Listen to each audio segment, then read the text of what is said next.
நாட்டின் வளர்ச்சி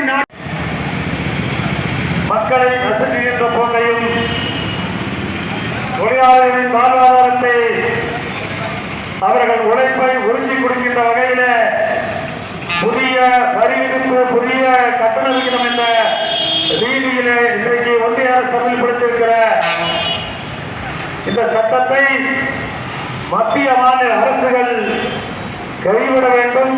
ஒன்றிய அரசுக்கு தங்களுடைய எதிர்ப்பினை பதிவு செய்ய வேண்டும். இங்கே வாழ்கின்ற தொழிலாளர்கள் டாடாக்களோ அம்பானிக்களோ பிர்லாக்களோ அல்ல,